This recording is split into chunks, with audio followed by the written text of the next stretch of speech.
먼 미국 땅에서 자식들을 잘 키워내고 열심히 사신 여러분들 정말 장하십니다. 안녕하세요. 전원주입니다. 전쟁도 가난도 겪은 우리 세대는 참 눈물겨운 세월을 살았죠. 아메리칸 드림을 이루기까지 여러분들의 세월이야 어떠셨겠습니까? 건강 관련 프로그램에 출연하면서 요즘 제가 깨달은 건요, 양 한 방을 잘 결합하는 게 최고의 건강 관리라는 겁니다. 클레버 케어, 메디케어 어드밴티지 플랜 아세요? 양방과 한방의 좋은 혜택들을 쏙쏙 뽑아서 제공해주는 똘똘한 플랜이더군요. 우리 한인의 건강 문화도 이해하고 실력 있는 한국 의사와 전문의를 척척 연결해 준다니 얼마나 똘똘합니까? 이제 우리도 똘똘한 클레버 케어 플랜으로 150까지만 사십시다.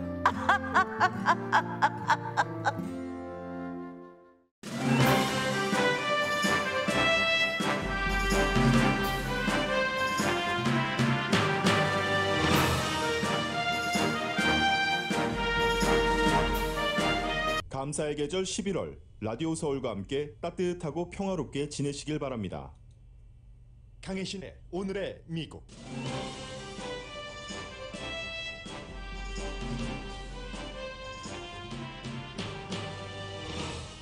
바이든 대통령이 오늘 서명할 1조 2천억 달러의 기간산업 관리자는 전 뉴올리언스 시장으로 결정됐고 사회복지 지출안도 이번 주 하원에서 투표할 것으로 보입니다. 바이든 대통령이 취임 이후 처음 시진핑 주석과 얼굴을 보면서 회담합니다. 확실한 결론이 없어도 필요한 이번 회담을 위해 기후변화에서는 협력을, 인권이나 군사에 있어서는 대치 발언이 오갈 것으로 전문가들이 예상하고 있습니다. 바이러스 발생 이후 두 번째 추수감사절을 맞기 열흘 전입니다. 백신 의무화에 대한 찬반은 여전히 뜨겁고 미네소타주는 바이러스 환자가 입원할 병원이 다시 모자랍니다. 블랙 라이브 매터 시위 도중 자경단으로서 두 사람을 총쏴 숨지게 한 18살 피고에 대한 최종 논고가 오늘 아침 끝나고 곧 배심원 심리가 시작됩니다. 무죄 판결이든 유죄 판결이든 모두를 만족시키지 못할 게 분명합니다. 7년 만에 가장 비싼 가솔린 값을 과연 바이든 행정부가 낮출 수 있을지, 바이든 대통령은 어떤 선택을 할지가 큰 관심입니다. 미국의 로만 카톨릭 주교들은 오늘부터 며칠 동안 카톨릭 신자인 바이든 대통령에게 성채를 주는 게 합당한지 여부를 토론하고 투표합니다. 낙태에 대한 대통령의 입장 때문입니다. 리비아 전 대통령의 아들 그리고 마야 일본 전 공주가 미국에서도 주목받고 있습니다. 여러분 안녕하십니까? 오늘의 미국 강혜신입니다. 지금 케이블 텔레비전은 이제 보여주는 것이 우선이기 때문에 카일 리튼하우스라는 18살, 지난해 사건 당시에는 17살이었던 미성년자가 어찌어찌하여 AR-15 총을 갖게 됐고, 그로 인해서 결국은 시위대 2명이 숨졌는데, 숨진 시위대는 블랙 라이브 매터 시위대였지만 백인입니다. 그러나 이에 관한 무죄 판결, 유죄 판결 결과는 결국은 미국의 어느 쪽도 만족시키지 못하고 또 다른 새로운 문제까지 일으킬 큰 사회적으로 아주 중대한 이슈입니다. 텔레비전은 생중계를 지금 하고 있지만 저는 오늘 아침 여러분들과 맨 앞에서 기간산업안과 바이든, 시진핑 두 사람의 회담부터 전해드리겠습니다. 우선 오늘 바이든 대통령이 이미 다 통과됐기 때문에 상원에서 여름에 통과시켰고 공화당 의원 19명이 찬성을 해서, 그리고 하원에서는 얼마 전에 통과시켜서 오늘 서명을 할 1조 2천억 달러의 기간 산업안, 이런 것들이 통과되고 나면은 전체적으로 돈과 연관되는 것이기 때문에 누가 총괄할 것인가가 상당히 중요합니다. 총괄할 사람은 미치 랜드리우라는 전 민주당이고요. 루이지아나의 뉴올리언스의 시장이었습니다. 그전에는 이제 루이지아나 시장과 부지사를 지냈고요. 왜 그럼 이 사람에게 1조 2천억 달러나 되는 기간 산업 안에 총책을 맡게 하는가?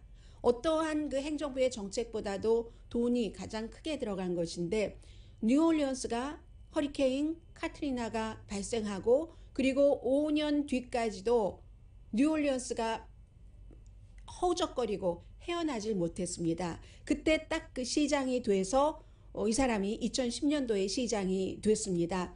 여러 가지를 마무리를 잘했죠. 우선 기본적으로는 연방 정부에서 기금을 이쪽 본인이 시장으로 있는 뉴올리언스 시장으로 끌어들여서 그 돈을 가지고 다시 그 다리를 놓고 학교를 짓고 여러 가지 그 공공시설, 기간 산업을 아주 훌륭하게 했기 때문에 뉴올리언스를 미국에서 대단한 그 기간 산업의 어떤 그 현대화, 너무 많은 것들이 무너져 버렸기 때문에 그래서 연방 정부의 도움으로 현대화를 했고 이럴 때는 항상 미국에서는 미국의 스토리로 봅니다. 그 미국의 스토리를 성공적으로 만들어낸 61살이거든요. 이 미치 랜드로 시장이 전 시장이 그 이후에는 이제 어떠한 그 인종 간의 차별도 없고 뭐 좋은 일을 하는 그런 재단을 만들어서 운영을 해왔습니다. 그리고 이제 뭐 그 당시에 루이지아나에서 정치 활동을 할 때 BP 오일 유출 사건이 있었죠. 멕시코만에 그런 것들도 이제 그 여러 가지를 해놨었던 사람이고 결국은 연방 정부와 주정부, 로컬 정부 간에 뭐 다리를 놓고 공항을 건설하고 인터넷을 쫙 이제 그 쉽게 빠르게 될 수 있도록 3G 같은 거 지금 없애버리고 곧 없앤다고 하잖아요. 전부 뭐 5G 이상으로 하는 그러한 것들을 막게 되는 겁니다. 그래서 이제 본인이 얘기하기를 백악관이 어제 발표를 했거든요. 로컬 정부, 주정부 전부 협력을 해야지 된다. 사업가도 협력해야지 되고 노동자들도 협력해야지 되고 이게 이제 새로운 일자리를 창출하게 되니까요. 그래서 미국의 중간층을 이제 다시 살린다 하는 뭐 바이든 대통령과 이 사람이 생각이 같습니다. 민주당의 개념인 거죠. 그리고 또 시장이었을 때는 짐 크로우 시대 때의 뭐 상징물 3개를 뉴올리언스에서 없애기도 했습니다. 그 가운데 2개는 남부 연합과 관련된 그러니까 노예제를 지지하는 것과 관련된 상징물을 없앴던 그런 사람이기도 하고요. 항상 이제 정치를 하면서 상식선에서 인종과 계층 간의 벽을 무너뜨려야지 된다. 그래서 이제 2018년도에는 그 같은 일을 하는 재단을 만들었던 사람이 1조 2천억 달러 규모의 기간 산업안에 대해서 총괄하게 됩니다. 그리고 이제 또 이것보다 더 큰 1조 7천 5천억 달러짜리 사회복지 또 기후변화에 관한 지출안인데 이 부분은 아직도 하원에서 뭐 상원은 가지도 못했고요. 하원에서도 아직도 뭔가가 제대로 안 돼 있는 것 같긴 하거든요. 그런데 아마 지금 레이티스트 뉴스 나온 것을 보면은 의회 신문 더 힐에 따르면 이번 주에 하원에서 표결을 할 것이라는 겁니다. 왜냐하면 이게 이제 땡스기빙 데이가 다음 주에 있기 때문에 다음 주부터는 일을 안 하잖아요. 적어도 한 주일 정도. 그렇기 때문에 의회가 휴회를 또 하게 되는 거죠. 지난번에도 휴회를 한번 했었고 그래서 땡스기빙 전에 이 투표를 하게 된다면은 그럼 어떤 정치적으로 전환점이 되는 거죠.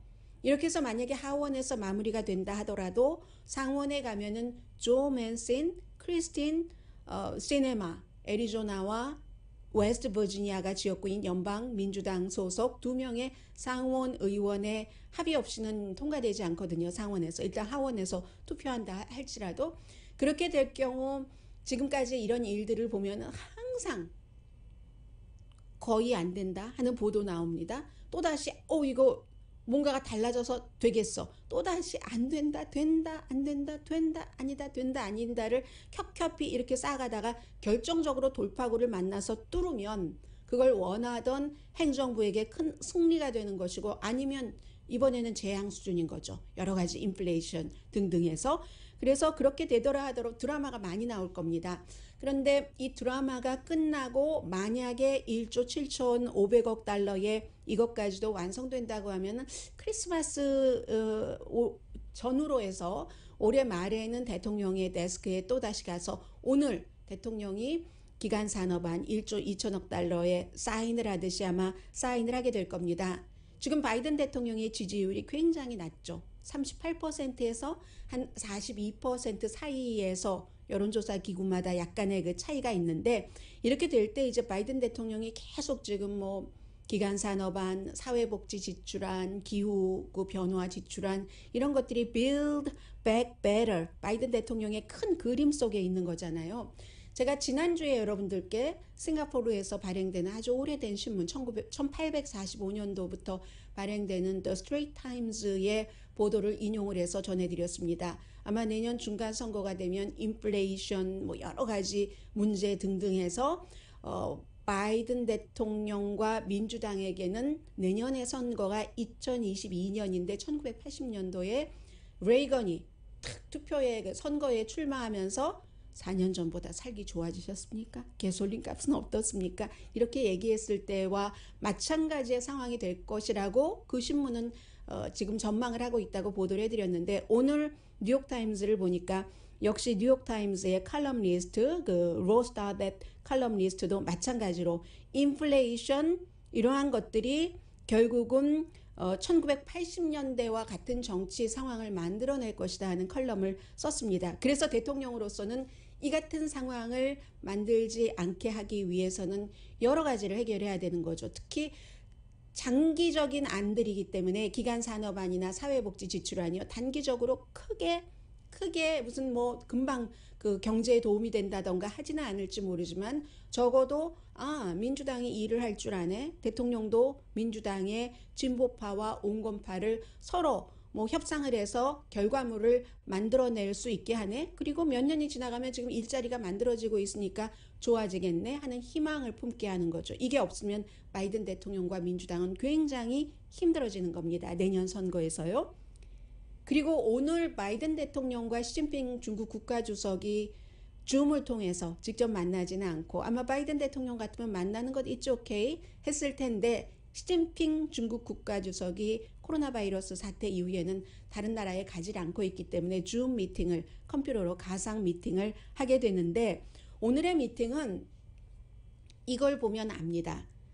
미팅이 끝나고 나서 공동 성명이라든가 뭐 공동 기자회견이라든가 이런 게 없을 것으로 지금 보이고 있거든요. 거의 없다고 뭐 확신할 수도 있는 것인데, 그럴 땐 생각을 해보세요. 뭐가 많이 만들어져서 맛있는 밥을 지어놓고 반찬도 요것저것 균형 있게 영양에 맞게 밥상을 차렸으면 왜 그걸 안 보여주겠습니까?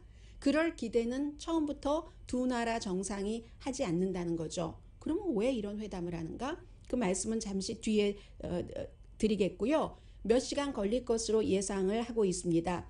2019년도에 일본에서 열린 G20 정상회담이 있었을 때 사이드라인에서 두 사람이 만났고, 바이든 대통령이 되고 난 뒤에는 2번 전화통화를 했습니다. 마지막 전화통화가 9월 달이었고, 그 전에 이 바이든과 시진핑 중국 국가주석의 아랫사람들끼리 실무협상을 굉장히 많이 했는데, 이 실무협상은 제대로 되지 못했습니다. 서로 양측에 손가락을 겨누면서 특히 중국도 미국을 직접적으로 비난을 하고 이런 것이었는데, 안건 자체는 뭐 많겠죠. 무역도 되겠고 인권, 그리고 국가 안보 등등인데, 인권이 들어간다는 게 행정부가 바뀌었다는 것을 보여줍니다. 이 점은 북한에도 그대로 통용이 됩니다. 트럼프 전 대통령 시절에는 위구르, 거기에 뭐 빌딩도 지을 수 있다. 그 중국 공산당이 뭔가 위구르족을 압박하기 위해서 이 같은 말까지 했는데, 민주당의 대통령은 그렇지 않습니다. 인권을 굉장히 중요하게 생각을 하고 있고, 그리고 관세 전쟁은 트럼프 전 대통령이 시작을 했고, 바이든 대통령은요 말은 강하게 합니다. 그렇지만 그 정도로 그 트럼프 전 대통령처럼 과격하게 하지는 않지만, 여전히 트럼프 전 대통령 때 만들어 놓은 관세 유지를 하고 있습니다. 그리고 이제 미국은 중국이 자꾸만 그 남중국해에서 군사활동하는 거, 이런 것을 미국의 안보라고도 봅니다. 왜냐하면 아시아에서 미국이 아시아의 축, 인도 태평양 시대 이런 것을 얘기를 하고, 아직까지는 한국이 멤버로 가담을 완전히 하지도 않았지만 쿼드 같은 것, 일본, 또 호주, 미국, 인도 이렇게 하는 뭐 이런 것들을 생각을 하고 있는 그 정도로 아시아의 안보는 미국의 파워, 그렇기 때문에 미국의 안보로도 연결이 되는 거죠. 이런 문제. 그리고 이제 중국에 대해서는 뭐 거기에 대한 불만을 얘기를 하겠죠. 왜 군사적인 그런 것을 하느냐? 중국에 대해서, 중국은 미국에 대해서 아니 왜 호주에 핵잠수함 설치된 그런 무슨 뭐 어떤 그 프로그램을 파느냐, 테크놀로지 같은 것을 파느냐 하면서 그렇게 될 경우 중국이 생각할 땐 우리는 아시아에 있는 나라이고 미국은 너네는 그 바다 건너에 있는데 아시아에서 무기 경쟁을 더욱 강하게 해서 아시아의 안보에 위협된다. 이거 중국의 명분인 겁니다. 서로 힘을 뺏기지 않으려고 하는 그런 것이겠죠. 미국은 대만과 뭐 한 개의 중국을 강조한다고 하면서도 바이든 대통령은 기회가 있을 때마다 만약에 중국이 대만을 침공하면 미국이 대만을 방어할 것이다. 이런 말까지 하면서도 공식적인 정책에는 변화가 없다. 원 차이나 팔러스에는 이 정도로 얘기를 하지만 대만을 뭔가 지원하겠다는 얘기예요. 무기도 많이 팔고 또 하나가 대만이 유엔에 가입하는 것을 미국은 상당히 지지합니다. 중국은 공개적으로 반대를 합니다. 그래서 왜 그럼 오늘 회담 같은 나중에 성명서도 발표하지 않고 기자회견도 하지 않는데 이런 것을 하느냐. 긴장에도 불구하고 바이든과 그 시진핑과의 그 관계 같은 것을 강조를 하면서 뭐 부통령일 때 만났잖아요. 시진핑을 부통령일 때 만났었기 때문에 그런 것도 얘기를 하고 아무튼 오늘의 회담에 대해서 기대 수준을 낮추려고 많이 얘기를 하는데 이것을 바이든 대통령이 직접 전하고 싶은 겁니다. 중국과 미국은 여러 이슈에서 의견 차이가 분명히 있다. 그러나 중국과 미국은 여러 이슈에서 기후변화 등을 포함해서 같이 넘버1 경제대국, 넘버2 경제대국으로서 협력해야지만 세계의 리더로서 해야지 되는 문제가 있다. 이런 것을 얘기를 하면서 차이는 차이대로, 협력은 협력대로 이 차이가 너무 긴장이 강화돼서 out of control이 되고 그 out of control이 경쟁이 아니라 분쟁이 되는 것을 원치 않는다 하는 것을 실무진들을 통해서가 아니라 바이든 대통령은 시진핑 중국 국가주석에게 직접 말하고 서로 의견을 교환하고 싶은 그것이죠. 그리고 이럴 때 또 세계의 변화가 하나가 나오죠. 전화통화도 해도 되지만 전화보다는 직접적인 페이스 투 페이스는 아니지만 컴퓨터 프로그램을 통한 앱, 줌을 통한 얼굴을 직접은 아니라도 보고라도 하는 게 목소리 회담보다는 낫다 하는 현대사회의 아주 새로운 또 다른 그 추세 같은 것을 이용을 하는 그러나 전통적인 보는 게 목소리만 듣는 것보다는 낫다. 외교 정책 회담에 있어서 이런 것도 보여주는 오늘의 줌밍 회담입니다.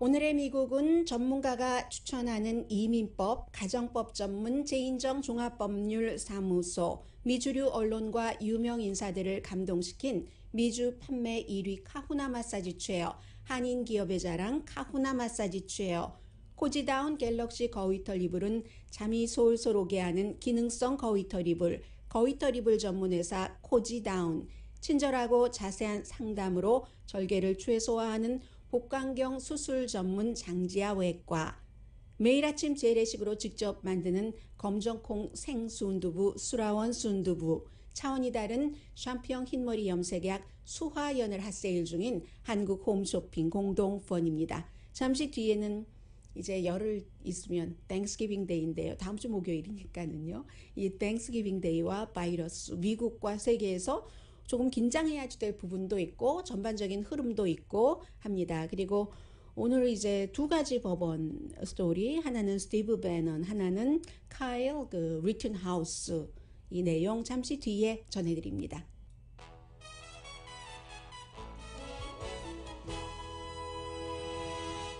라디오 서울 방송 오늘의 미국 듣고 계십니다. 네, 볼륨이 조금 작게 들리네요.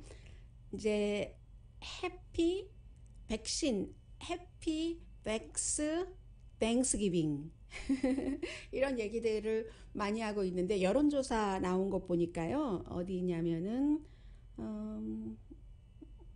원폴이라고 가끔 이제 이런 사회적인 일반인들의 생각을 많이 그 조사를 하는데 2,000명을 대상으로 여론조사했더니 5명 가운데 3명은요 추수감사절은 모이는 때잖아요. 그리고 뭐 아주 핵가족이 아니면 여러 뭐 친척들 뭐 3대가 된다 하면은 할머니 할아버지 엄마 아빠 나 개다 되고 4대까지 갈 수도 있겠네요.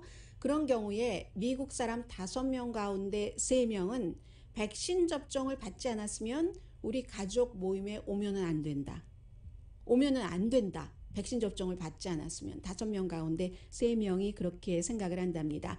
그리고 그 미국의 지역에 따라서 지금 바이러스가 또 아무래도 추우니까 실내에 많이 있고 마음도 좀 느슨해져서 바이러스 확산이 늘어나는 곳이 많아서 미네소타주는 지금 병원이 최악입니다. 최악의 상황이라고 하고 캘리포니아, 콜로라도주, 뉴멕시코주의 공통점은 이제 캘리포니아주에서도 보건복지부에서 18살 이상으로 본인이 판단할 때 자가진단이에요. 일종의 나는 바이러스에 걸릴 확률이 높은 사람이다 라고 생각을 하면은 65세 이상이 아니더라도 백신 접종을 할 수 있게 전국적인 질병통제국의 가이드라인과 다른 거죠.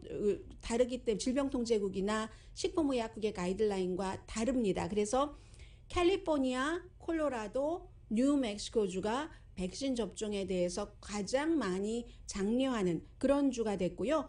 그에 비해서 제5항소법원에서는 지난 주말에 바이든 대통령이 1월 4일을 데드라인으로 해서 그때부터는 직원이 100명 이상 되는 기업에서는 백신 접종 의무화를 해야지 된다라는 행정명령을 발표를 했는데 여기에 대해서 항소법원 차원에서는 완전히 그거 일단 하지 말아야지 된다라고 했고 그렇게 되는 경우 이번 주에도 제5항소법원이 아니라 다른 지역 항소법원에서도 비슷한 이제 그 고소가 돼 있기 때문에 이제 결과가 나오게 되거든요. 또 연방 대법원까지 갈 수도 있습니다. 그러면 11월 지금 11월 중순 12월 얼마 안 남아서 이것도 주목해야지 되는 거고요. 오클라호마주는 굉장히 보수적인 주죠. 정치적으로 보수적인 곳이 백신 접종 잘 안 받잖아요.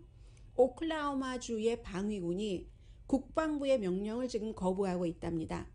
국방부에서는 군인들, 방위군 다 포함해서잖아요. 미군이. 방위군에게도 백신 접종을 해야지 된다는 의무령을 내렸는데 오클라호마 주 정부 자체가 지금 반대를 하고 있고요. 그리고 백신 접종은 이제는 브라질도 미국을 추월했네요. 미국보다도 브라질에서 백신 접종을 받은 사람이 더 많습니다. 미국은 아직 60% 완전한 백신 접종 받은 사람이 조금 안 되는데 브라질은 이제 60% 넘었습니다. 왜 제가 유난히 브라질과 미국만 비교하느냐면 브라질과 미국이 트럼프 전 대통령 시대에 볼소나로 대통령과 트럼프 전 대통령이 가장 이 바이러스에 대해서 가짜다, 마스크 뭐 별 효력 없다, 아이들은 뭐 어려서 걸려도 뭐 아무렇지도 않다, 무슨 또 이상한 약 먹으면 된다, 이렇게 똑같이 얘기를 했었었는데 미국에서는 트럼프 전 대통령은 이제 물러났고 브라질 대통령은 그대로 있고 브라질 대통령은 의회에서 이 문제와 관해서 저 사람 형사범죄자다 이런 그 결의안까지 내놨고 사람들이 너무 아파지고 하니까 결국은 바이러스 접종률이 늘어날 수밖에 없는 겁니다.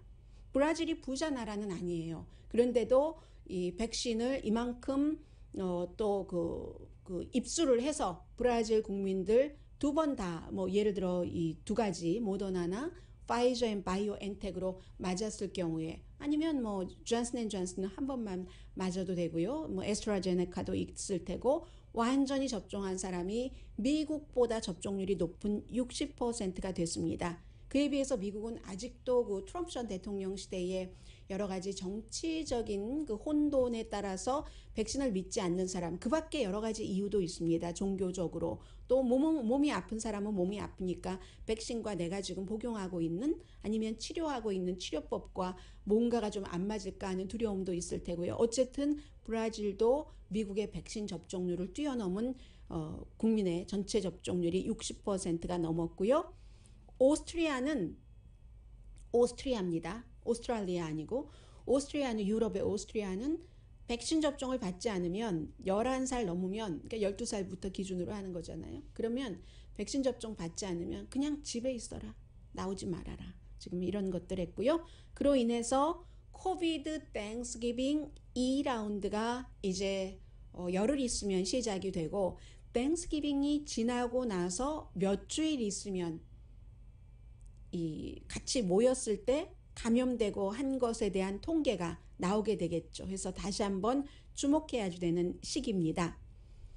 오늘 스티브 배넌이라는 전 트럼프 전 대통령의 그 첫 번째 수석 전략가, 뭐 수석 전략가는 뭐 첫 번째, 두 번째도 사실은 없어요. 첫 번째 대통령 가장 중요한 그 최고봉의 전략가였고, 그 뒤에 이름을 바꿔서 뭐 캘리안 코네이라는 여성이 들어왔었죠. 그런데 스티브 배넌이 1월 6일 의사당 사건에 대해서 의회 출두 명령에 불복했고, 의회에서는 공화당 의원들도 몇 명이 10명 미만입니다. 찬성을 해서 저 사람 기소를 해야지 된다. 형사 기소를 해야지 된다.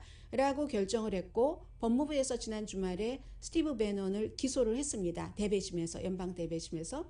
뭐 법 아래 사람 없다 해서 기소했고, 스티브 배넌의 입장은 자신이 대통령과 1월 6일 그 전후로 해서 대통령과 의사당 폭동 사건과 관련된 뭐 여러 가지 대화를 했다던가 뭐 정보를 갖고 있다던가 하는 게 있잖아요. 이 사람은 의사당 그 폭동 사건 같은 거 많이 지지했고, 본인의 팟캐스트로 굉장히 강하게 선동하는 방송을 하고 했으니까, 그럼에도 소환장을 거부를 해서 이제 그 형사 기소가 됐는데, 이것이 스티브 배넌에게는 오늘 아침에 법정에 출두를 했습니다.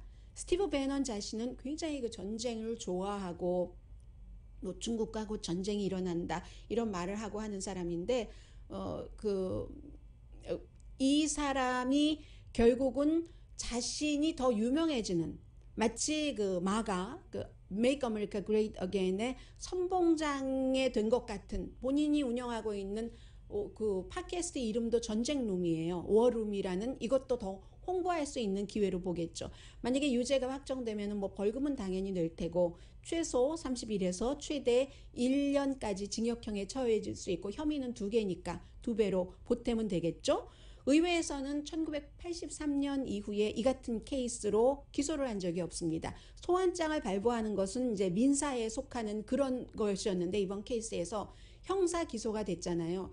이걸 왜 잘 안 하냐면, 소환장까지 발부를 할 정도의 중요한 인물이면은 잘 협상을 해서 정보를 얻어내는 것. 그러나 스티브 배넌은 이 사람이 정보를 줄 사람이 아니다라고 판단을 한 것이고, 이것이 왜 중요하냐면, 스티브 배넌 자체는 나를 더 훌륭한 사람으로, 더 큰 사람으로 홍보할 수 있는 기회로 보는데, 왜 이렇게 했는가?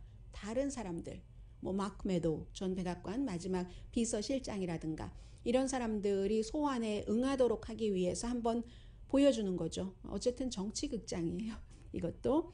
그리고 지금 이어지고 있는데 거의 끝나갑니다. 마지막 논고고, 이제는 배심원들에게 여러 가지 가이드라인을 주겠죠.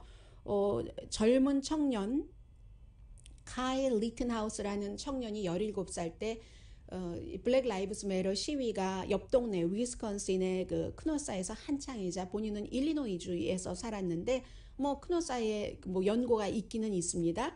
17살이니까 AR-15 지금 총이 보여지네요.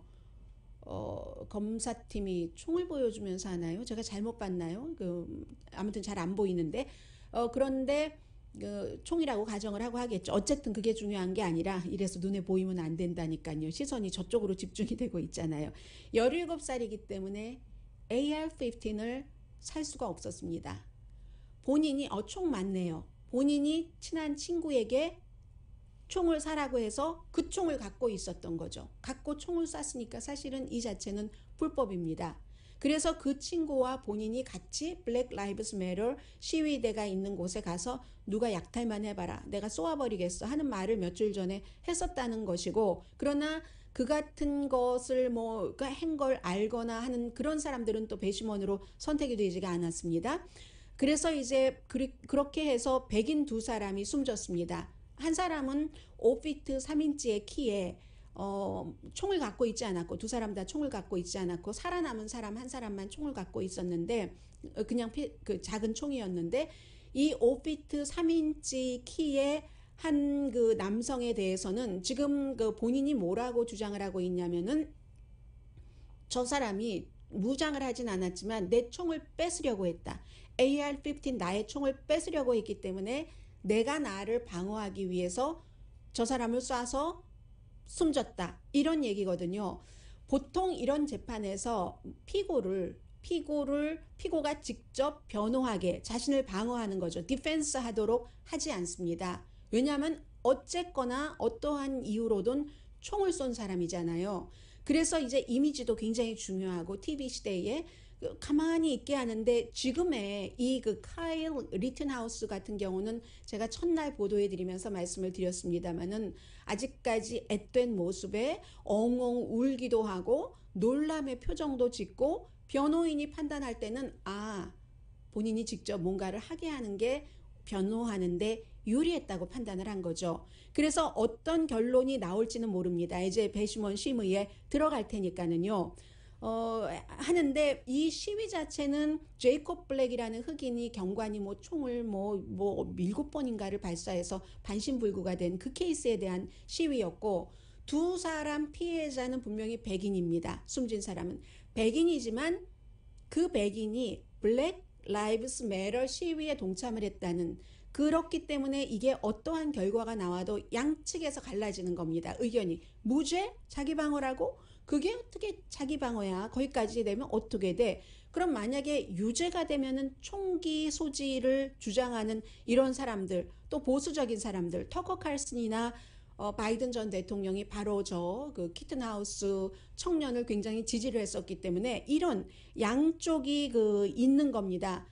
무죄면 이런 일이 있을 때 굉장히 그 사회가 혼란스럽게 되죠.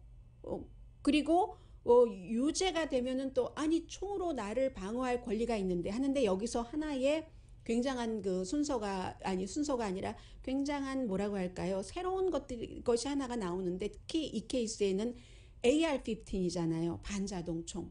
무슨 거의 전쟁터에서 쓰는 것과 마찬가지인 그런 총인데 그 총을 갖고 있는 사람들, 그런 사람도 그 총을 갖고 있었고 그 총으로 다른 사람을 나의 목숨을 위해서 방어를 했다 할 때도 무죄가 될 수 있다는 그런 것이 있지만 또 똑같은 케이스에서 자신을 방어한다고 하면서 총을 가지고 있는 자체가 다른 사람의 생명까지 뺏을 정도로 위험하게도 된다.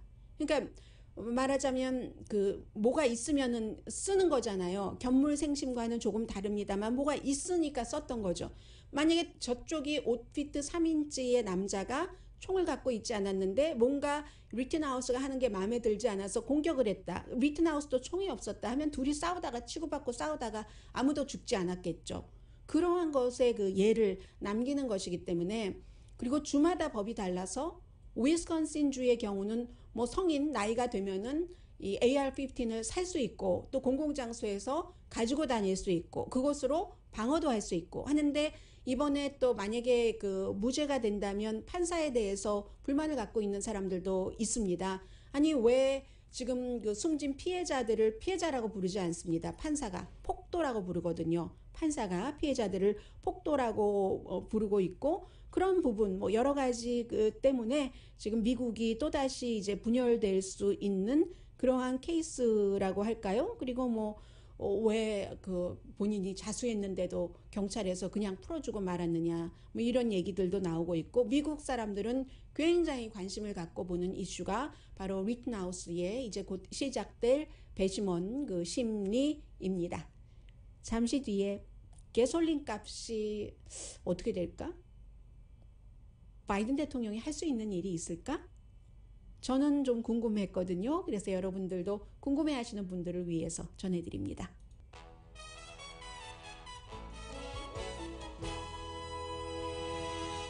라디오 서울 방송 오늘의 미국 듣고 계십니다. 지금 7년 만에 최고 가격이라고 하는데요. 가솔린 값이 그리고 이제 가솔린 값이 비싸니까 일반 사람들은 일반 사람대로 오렌지 카운티 저기 멀리서 또 발렌시아 같은 데서 출퇴근하시는 분들은 정말 가솔린 값 많이 들겠어요.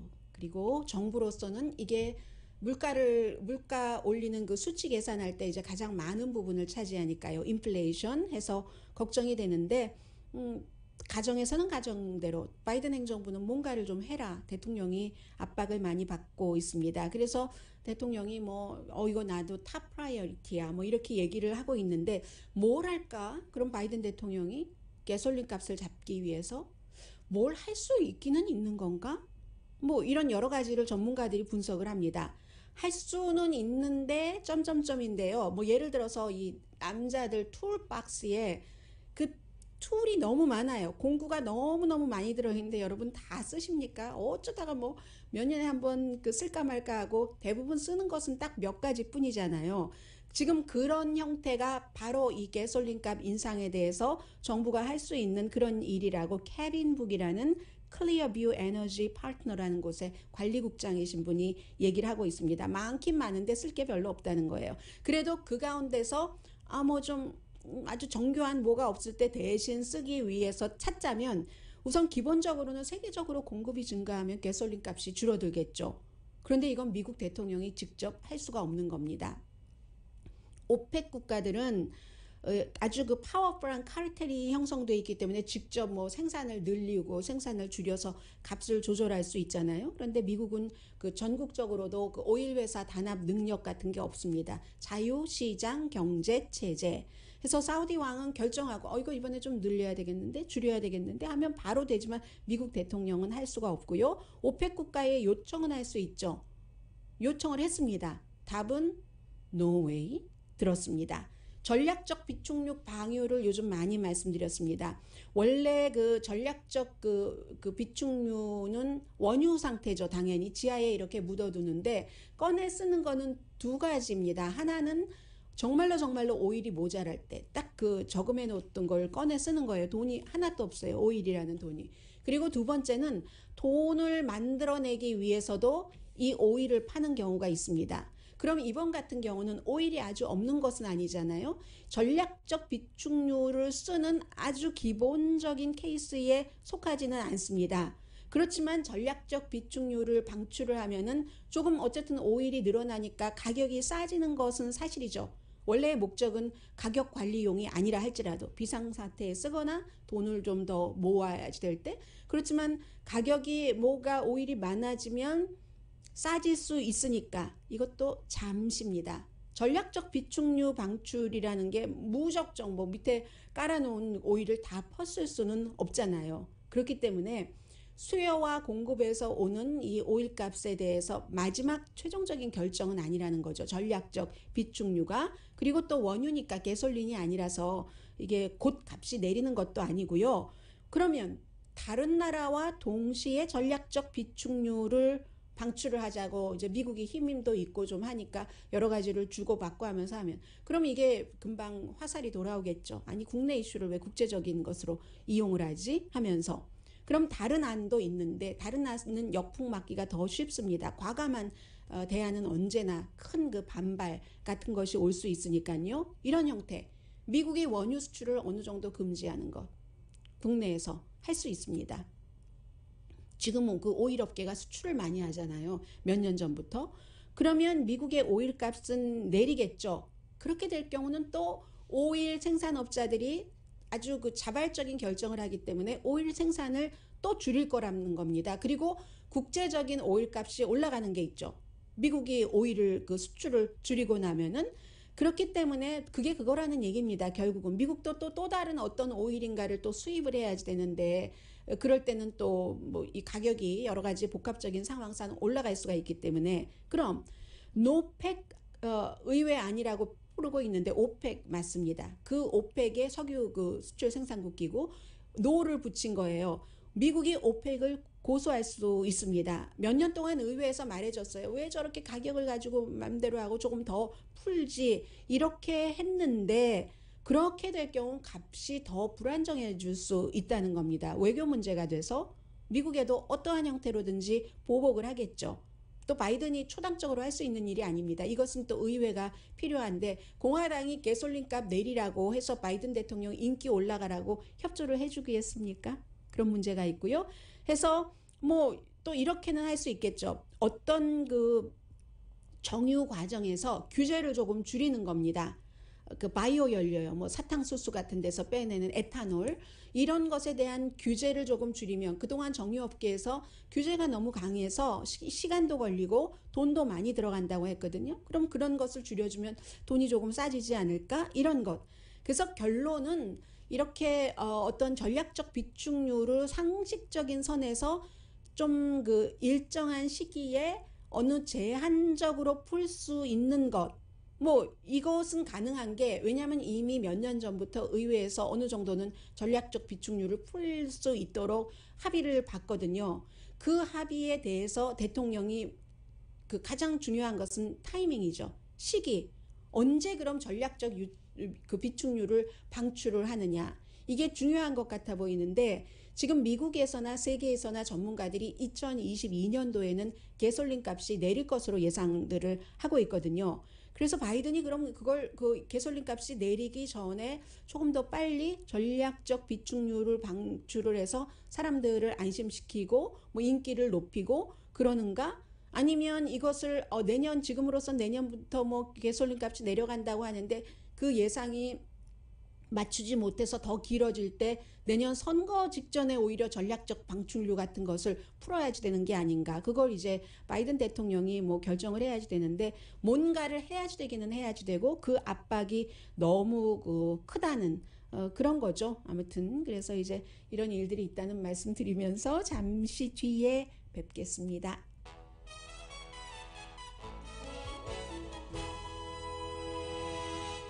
라디오 서울 방송 오늘의 미국 듣고 계십니다. 네, 지금 미국 로만 카톨릭 주교단이 컨퍼런스를 해서 오늘부터 18일까지 하고 나중에 투표를 해야지 되는 게 있습니다. 바이든 대통령에게 성채를 줄 것인가 말 것인가. 왜냐하면 그의 낙태 입장 때문에.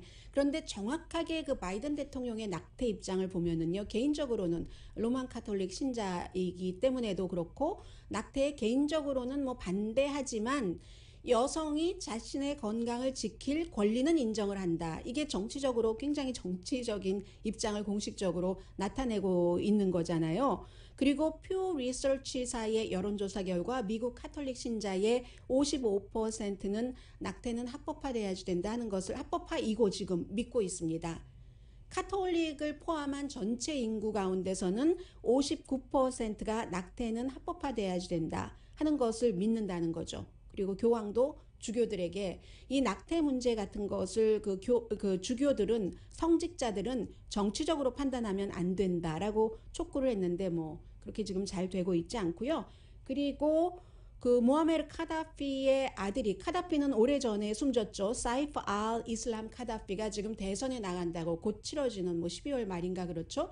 대선에 나간다고 선언을 했는데, 아버지 시대에 그 리비아의 봄 아랍 스프링 시위를, 민주화 시위를 여러분들 기억하실 겁니다. 그때 그 이후에 뭐 아버지 또 뭐 다른 형과 뭐 동생들 해서 이 집안에서 남자들이 여러 명이 숨졌습니다. 아들이 아니라 자녀가 카다피가 8명이었는데, 그런데 이번에 이 둘째 아들이거든요. 대선에 나온다고 하고, 런던의 그 경제대학교에서 박사학위도 있고, 아버지 살아생전에는 굉장히 개혁적으로 평가를 받았었고, 그리고 지금보다 차라리 그때의 어떠한 안정이 낫다라고 생각하는 리비아 사람들이 있는 겁니다. 그런 사람들 그를 지지하죠.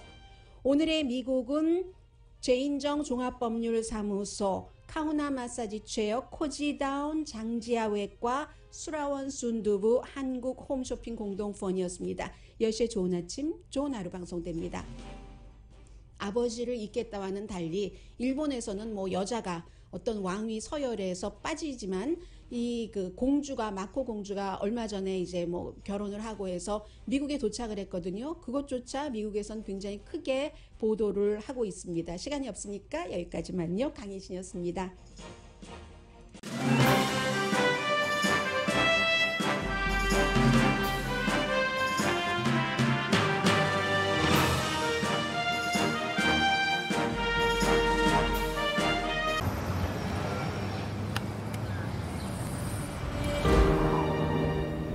아직 쓰여지지 않은 스토리. 그 스토리를 완성하기 위해서는 새로운 아이디어를 찾아 움직여야 합니다. 우리의 움직임, 그것은 차세대 전동화 차량을 만드는 것입니다. 당신의 새로운 영감을 찾아서